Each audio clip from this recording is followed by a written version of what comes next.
Schandendefreude.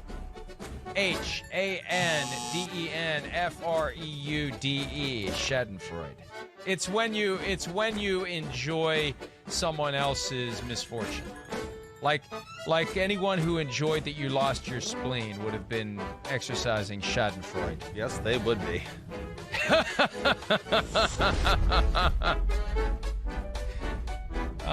Off air.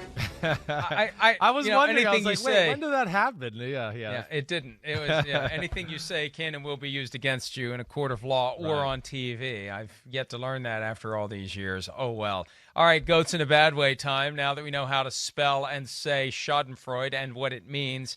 Some Schadenfreude, I guess. The goats in a bad way for Week 14. Chris, I'll give you the first pick. Oh, well, it's great. Thank you so much, because I'm going to go directly to your favorite football team in the whole universe, the Minnesota Vikings, and say that your kicker, Dan Bailey, would be the leader in the clubhouse for goats in a bad way this week. I mean, what the hell?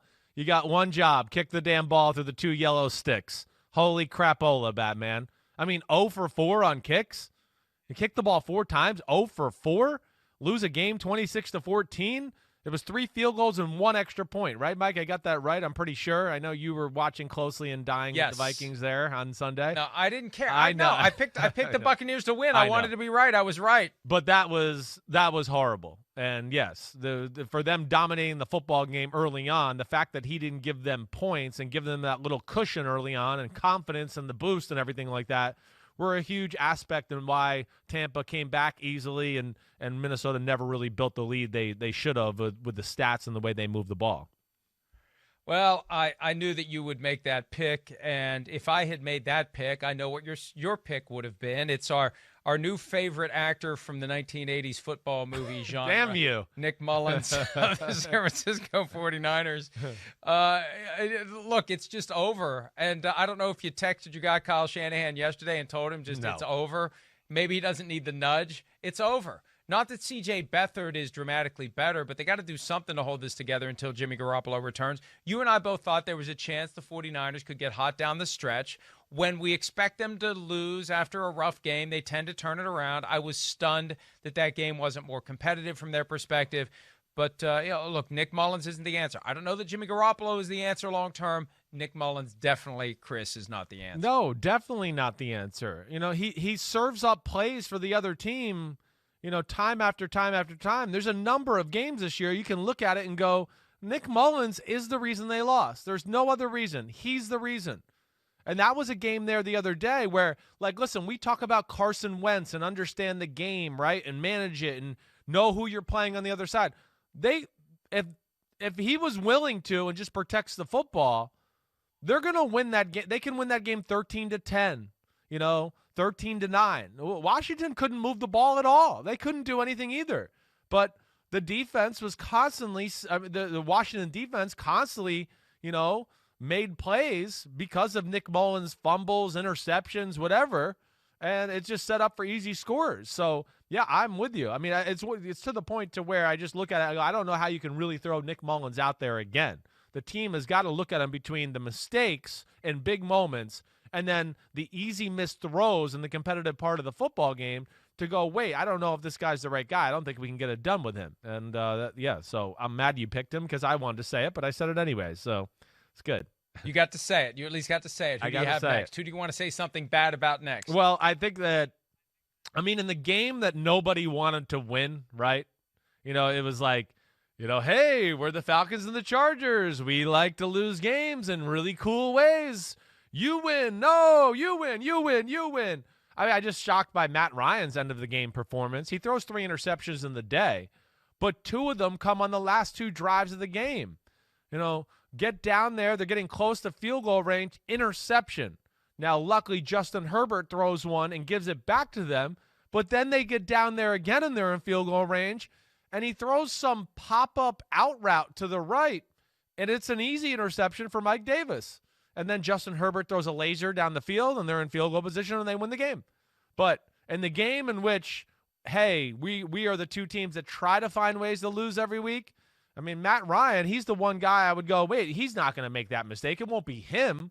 So that to me, in a game where, they easily could have won that football game and you don't expect that mistakes, he's a go to the week for me.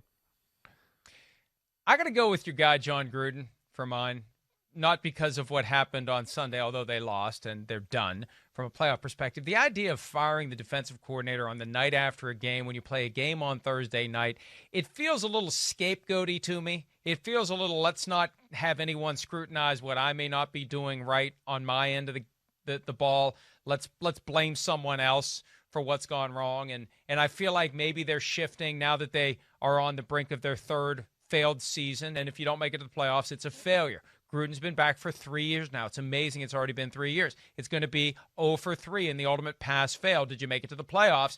And I think he's getting to the point where he's got to look for other people to blame. If I'm Mike Mayock, I'd start getting a little bit nervous because he may be the next one to get blamed. But the first one is Paul Gunther. And I think it's ludicrous to expect Rod Marinelli in 3 days, Monday, Tuesday, Wednesday, to get a team ready to go on a short week. Even though they should beat the Chargers, they would have beat them with Gunther. They should beat them with Marinelli. This is more about where this team is right now. And I feel like Gruden's starting to feel the heat a little bit. And, he won't be on the hot seat per se. Well, who knows?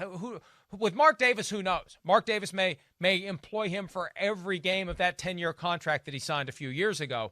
But I feel like from a more perception standpoint and who outsiders are going to blame, I feel like he's trying to move the spotlight away from himself, and it manifested itself in a stupid decision to fire a defensive coordinator 3 days before a game. I'm surprised, no doubt about it. I mean, listen, I don't sit here and go, oh man, Paul Gunther's the best defensive coordinator in football or anything like that. I mean, it's not shocking like that, but yet he's still serviceable. It's good, and to the points you make, first off, one, all right, who is on that defense that you think they're going to be so damn dominant anyways? Who in the front seven?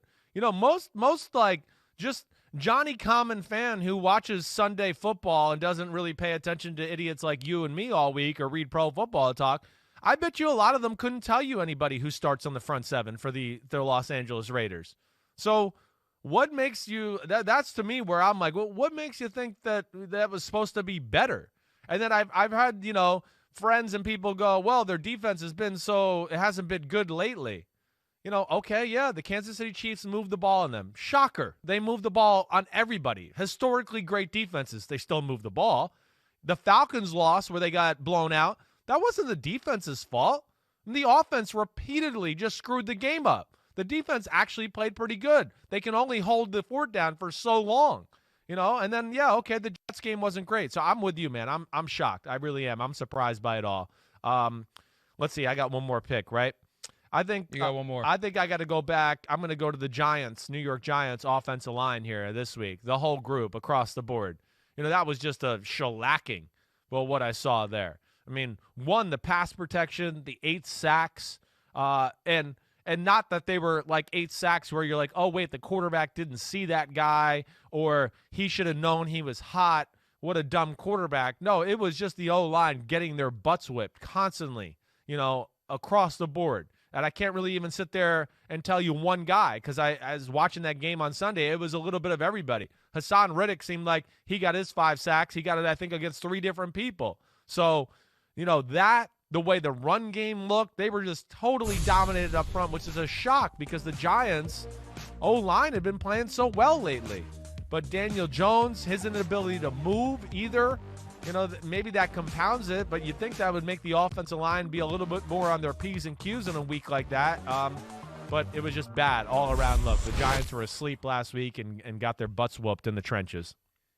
I had Joe Judge on my list for putting Daniel Jones on the field at all. Yeah. He had no business playing, and it sounds like they're going to try to push him back out there again. They're going to accept a guy who's diminished over a 100% backup, and I know they're getting desperate at this point, but they're potentially going to screw up their playoff chances because Colt McCoy helped them win in Seattle. That has to count for something in this analysis. All right, last one for me, and we've talked about the Steelers' struggles on offense, and at some point it's got to land on the desk of Randy Fichtner, the offensive coordinator. I mean, he's the guy drawing up the plays. He's the guy who's got to get control of Ben Roethlisberger. And if you can't, that's on you. You're the coach. Coaches coach and players play. And if there is a question of whether or not Ben is freelancing, changing plays at the line of scrimmage, whatever. You're the one who's got to find a way to get through to him, whether it's through persuasion or brute force. Right. You've got to find a way to get him to see it your way and do things your way. And you got to get the offensive lineman, you got to get the offensive line coach involved to get his guys playing better so you can run the ball. It all runs through you. Mike Tomlin is not an offensive coach, so it falls on the offensive coordinator. Now, it ultimately falls on Tomlin because he's the guy who hires the offensive coordinator. But for now, Fichtner's the guy who needs to come into the spotlight in a negative way because he's the one who's responsible for this offensive performance that has been so bad, Chris. Yeah, no, they got to find a way to fix it. And, yeah, communicate to Big Ben, hey, listen, short passing game, we like it, but we got to do a little bit more.